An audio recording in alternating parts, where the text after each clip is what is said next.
My brother-in-law told me that he'll get me pregnant and I'll be stuck with him for the rest of my life because he knows that I'm the woman who is going to bring him a son, so I got him locked up. I have an identical twin sister. We'll call her Stacy for the sake of the story. Our mother unfortunately passed in child labor and we were raised by our father. Stacy has been married to Jeff for 8 years, and I have been in a relationship with Mike for 3 years now. One thing I've always known about my sister is that she wanted to be a mom. Even when we were children, she was always thinking about wedding ideas, nursery themes, baby names, etc. I was always more focused on books and having fun. I am now a flight attendant. I am also attempting to become a published author. My sister has not worked, ever honestly. When we graduated high school, we went straight to college. She met her boyfriend in college and when she graduated, became a stay-at-home girlfriend until she became his wife. I have known for a while that my sister has been attempting to become pregnant, unsuccessfully. She has experienced a single miscarriage and has been unable to become pregnant again after thousands and thousands of dollars being spent on IVF and pretty much anything they could do because she wanted to experience pregnancy. After 5 years of no success, they have started to discuss other options. My sister isn't interested in adoption and is very adamant about having a child that has both of their DNA,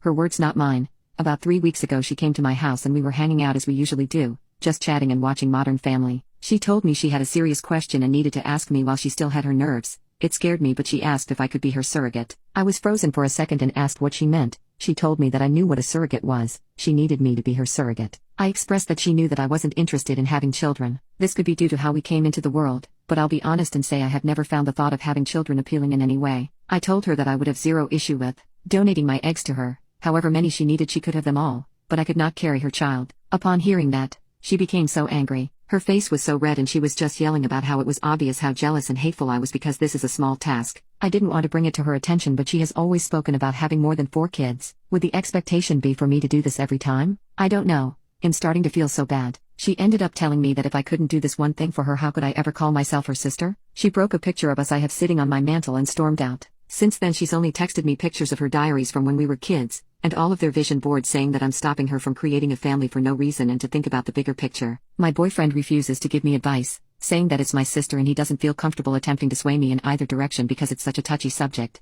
Honestly, this is the longest I've ever gone without communicating with my sister and I am seriously on the verge of giving in. Update. So I promised an update tomorrow, but my dad actually ended up calling me while I was hanging out and told me to come over for dinner yesterday night so we could talk. I didn't even ask about what when my dad called. I figured he had spoken to Stacy. Based on the comments, I know you guys won't be happy, but I spoke with my boyfriend about where his head was if I were to go forward with it. He told me that he loved me and would support me through any and everything, but he would not continue to sit by why my sister made me feel like trash, and if I was doing this under coercion he would not be able to support me, which I honestly completely understand. When we went over to my dad's for dinner, my sister and brother-in-law were already there. I spoke to them both when we walked in, but only my sister replied. My brother-in-law gave me the most disgusting look and greeted my boyfriend only. My dad sat us down at the table and there was just this awkward silence and tension I could cut with a butcher knife. He said, "Somebody talk. We need to get this resolved before the game tomorrow night." My dad loves football, lol. I started off the conversation by telling her that I did some research and on top of my initial concerns I now had a few more and needed to know exactly what she needed from me. I first asked her what being a surrogate would look like. She just said, "Are you agreeing to it?" When I told her no, I just needed more details, she broke down crying. I asked her if she knew that a doctor would deny me from being a surrogate given that I've never successfully carried a child to term. She said she knew that and she would just send my brother-in-law and me to a center of excellence where we can pretend we're a couple, and once I'm successfully inseminated then I would request a transfer from that provider to her OB/GYN for the continuation of care. My father intervened and said that asking me to do something a doctor wouldn't sign off on was a terrible way to attempt to begin motherhood. You could tell he wasn't on board with any of it but didn't want to pick a side. He asked her why she was so uncomfortable with the idea of a surrogate, and that's when my brother-in-law interjected and said, "Don't try to berate my wife with these stupid questions. Talk to your selfish bee of a daughter about why she can't help her sister." That immediately shifted the mood. My boyfriend started to yell at him for calling me a bee. My dad told him he could not disrespect his daughters in his home. Everything just went up in flames. My sister was crying, asking me to do her this favor, practically begging. I told her that if I could trade places with her I would, but I was scared and just didn't want to die. I think that was the first time I had said that out loud ever. We couldn't get more solved after that. My dad asked my brother-in-law to leave because he couldn't control himself and refused to apologize. When he was walking out, my sister told him she would meet him in the car, and asked me to come and talk to her on the porch, just the two of us. I went out with her and she apologized for her husband calling me a bee, said that they were just on edge and it's been stressful. I told her that she shouldn't apologize for him and that we'd figure something out. She asked me to reconsider and just kept saying, "You don't get it, you don't understand." When I pressured her for more, she admitted that her in-laws made a cruel joke at one of their dinners recently about how she was a murderer, referring to the child she lost. She said she asked him why he didn't stand up for her when they made the joke, and he said because it was true. He made some weird comments about her not being able to make up for it and how he was so excited to see what their child would look like, and how he would never be able to look into a child and see pieces of them both. So she had the idea of me carrying the child and he was super on board. But the way she said it was like he planted a seed and she seems to believe it was her idea. She said she hadn't seen him that excited since the baby and she just needed my help to get everything back to normal. I tried to explain to her that nothing would ever be normal again and that what she was trying to do was the wrong thing. But he just started blaring the horn, rushing her to the car, and she said she'd call me later. I feel like I may lose my sister, but I now am not even willing to donate my eggs for her to have a baby with him.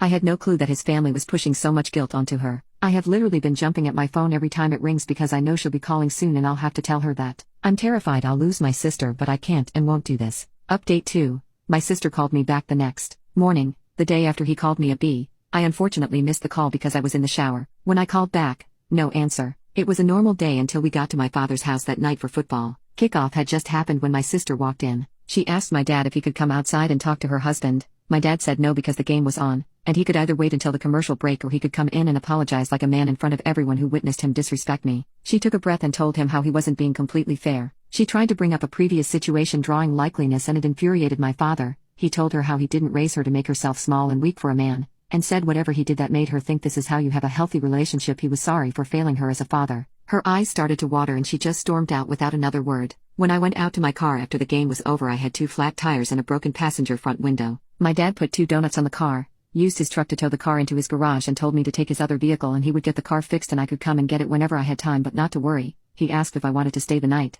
I declined. I called my sister, but she didn't answer, so I texted her and said a lot, but for the sake of keeping some of it private, I said I can't believe this is where we are. Loving a man should never call for destroying your family in the process. She responded by saying that's the problem. My family is already destroyed and you aren't willing to help me put it together. I again tried to call her after that, no answer. On the drive home I noticed a car following me. When I was able to get a better view I realized it was my sister's mother-in-law's car. I know this only because she has a very distinct car decal that I have literally never seen anywhere else. I freaked out and called my boyfriend asking him to meet me back at my place. When I pulled up at home into the driveway, the car pulled in behind me. Luckily my boyfriend was turning down the street, and by the time my brother-in-law got out of his mom's car and tried to walk toward me, my boyfriend was running out of his car yelling at him. Jeremiah immediately started yelling, I just wanted to apologize. I just wanted to apologize. He and my boyfriend got into a small scuffle before he got into his mom's car and sped off. He did hit my boyfriend's car in the process. It didn't appear to be intentional and his car is still drivable. After this, I obviously didn't feel too comfortable at home anymore.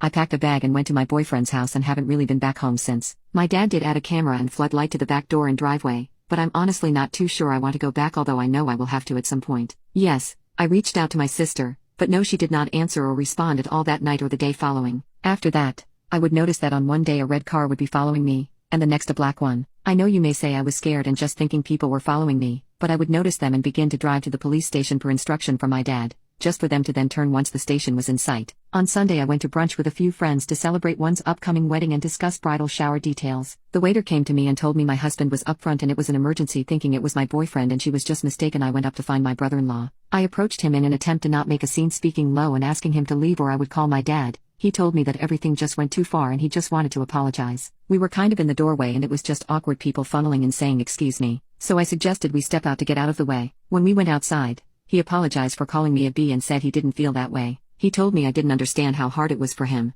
and I cut him off there, saying that how hard it was for him didn't matter to me because his behavior was becoming too chaotic and abusive to not only my sister but everyone else. He told me that he understood how I could feel like that but asked me to again reconsider. He reached for my stomach and I instantly stepped back and told him he needed to leave and we could set up a time to talk with my dad, but him stalking me was an issue and we could talk later or I would call the policy. He grabbed a fistful of my hair as I was walking back into the restaurant, saying, "Don't you effing walk away from me." Honestly, I don't remember much after that. Everything just went really quickly and a few bystanders got involved. He ended up fleeing before the cops could come. A report was filed. 2 days ago he tried to come up to my airport terminal, telling them he was my husband and there was an emergency. Same BS he bowled at the restaurant. He was arrested after refusing to leave. He was of course bailed out and has since taken to messaging me the most vile messages. My sister did leave after the show he put on at my job. She is currently staying with our dad but has been asking me to drop the charges, making excuses for him, and has been very adamant that he didn't hit me at the restaurant despite my literal scalp bleeding because of how hard he yanked my hair, and the small scratches I have on my neck and arms from him continuing to escalate aggressively when strangers tried to help. Some of the texts are him telling me the vile things he's going to do to me, how he'll get me pregnant and I'll be stuck with him for the rest of my life, how he knows that I'm the woman who is going to bring him a son, and if I don't make it easy for him we'll both die before he gives up. Just really concerning. I blocked his number, so all of these are coming from random text now apps. told the police and they said there's no way to prove it's actually him, so until he acts on it nothing can be done. I am literally scared all the time. My boyfriend drives me to work and on top of the regular precautions I take more and I can barely sleep now. I send my sister a screenshot every time her husband messages me and she has taken to no longer interacting. My dad has asked me to stop doing this because it's beating her down, but I told him that I can't even believe she defended him during some of this and she needs to see the harassment that her husband is committing. I feel defeated. I don't even know if me and my sister can come back from this. I feel like I've basically taken over my boyfriend's life, and I feel terrible about it. He hasn't said anything but his regular gym visits are cut sometimes if he has to pick me up or drop me off when I have to work or go anywhere else because I'm scared. Being gone for a day due to flights, I know allows him to do more of his routine, but now we're basically forced to live together, which I enjoy, but I'm not sure that he does. We got into an argument the other day about the AC temperature. I feel like my life is slowly devolving into madness and I can't breathe. Update 3. Hi.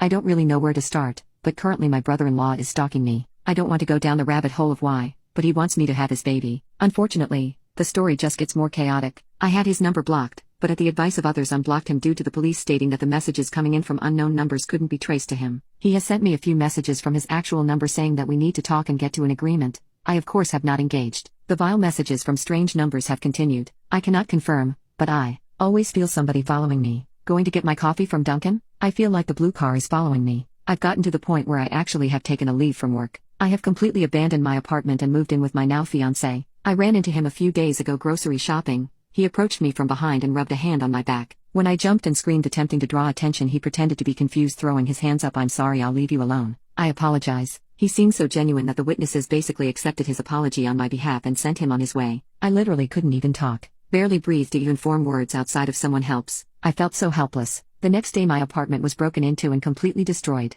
The next day I got a message from a strange number that read, "It'll only get worse." I am terrified. My sister is currently living with my dad, and she is positive that it's not her husband. She said things went too far and he's been in contact with her about getting a clear head and being out of the state because he feels as if he's been unhinged and needs to recant her. I don't even know how to convince her that he's lying. The police seem to refuse to help because he hasn't done anything wrong. I feel like I have to actually die or him hurt me in a serious way for anything to get done. Please help me. I am currently in the US, so please, if you know of any laws, anything that can help, or urge the police to become more helpful, I would appreciate it. I cannot sleep. I'm coming to the point of simply not wanting to leave my apartment. Please help me. I have a lawyer. I have submitted all the documentation I have available, cameras around the house, and I have a dash cam that records even when I'm out of the car. The lawyer is telling me to continue to gather evidence because the evidence that we have won't be enough to effectively show a court that he is harassing me. It's like they want me to set myself up and prove that I'm in danger. I don't know what I can do besides put myself out as bait. Update 4. My boyfriend realized I was looking into apartments and asked me why.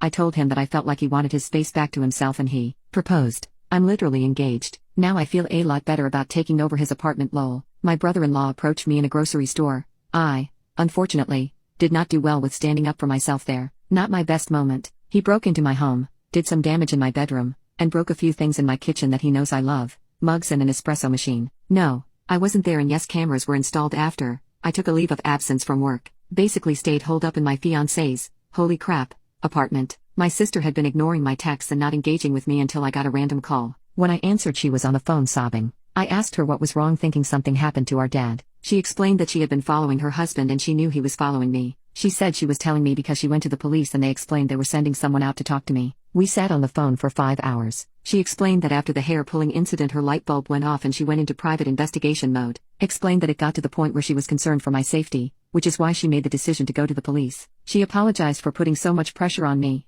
She said that while she would like to blame it on her husband, a tiny piece of her was actually shocked I said no. She explained that the DNA aspect doesn't matter to her. It was my brother-in-law that insisted on that and she just wanted her family to be whole. She will be staying at my home with me, just temporarily until the divorce is final, and the dust has settled. I'm sure he won't make the divorce easy, but they do have a prenup so it shouldn't be too difficult. What do I know?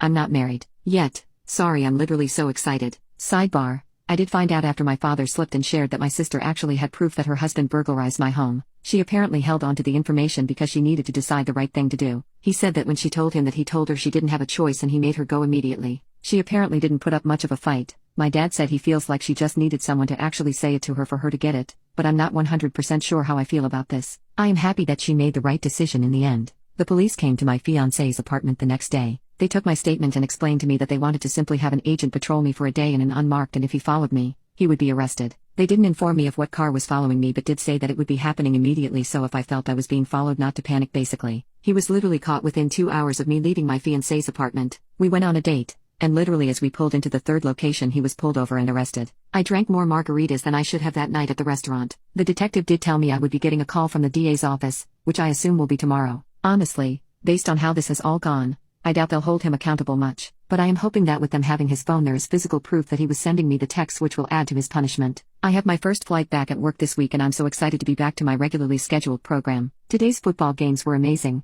and I was able to watch them with my sister, my dad, and my fiancé.